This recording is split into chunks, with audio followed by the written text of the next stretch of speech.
Тие политички партии и центрите на моќ ги прават луѓето сиромашни, угнетени и уценети. Ги уценуваат да им слугуваат. На такви граѓани наидов јас при наблюдување на изборниот процес на 15.10.2017 година. Сега, во судска постапка, сакам да докажам што се случувало тој ден и сакам да ја објаснам и докажам мојата мотивација. Зашто сум го направил тоа? Затоа што е сулудо, глупо и ненормално, се извинувам за овие зборови што ги кажувам, е обвинението да ме терети дека јас таму сум отишол само да ја фотографирам полицајката, значи барам праведно судење и што е најважно професионално судење. Значи да се земат сите факти, сите доводи, сите аргументи и да се извагаат.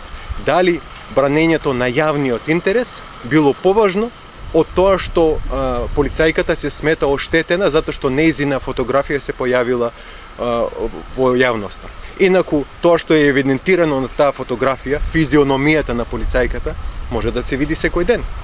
Таа со таа физиономија излегува во град. Таа со таа физиономија оди на работа. Таа со таа физиономија правила фотографии, кои што фотографии се некаде јавно изложени. Дали на табло од матурско табло, дали при завршување на обука за полицаец.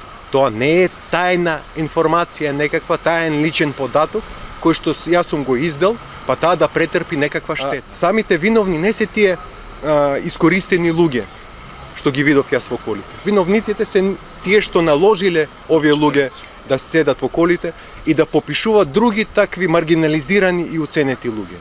Зошто би се наоѓале тие на денот на изборите во коли токму пред избирачкото место и зошто би држеле списоци во раце и би бележеле нешто со пенкало, гледајќи спрема избирачкото место.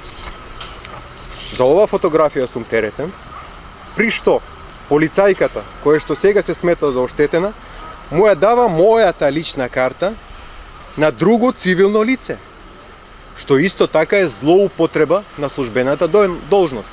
Полицајката би требало да биде доволно оспособена и самата да извршува таа работа.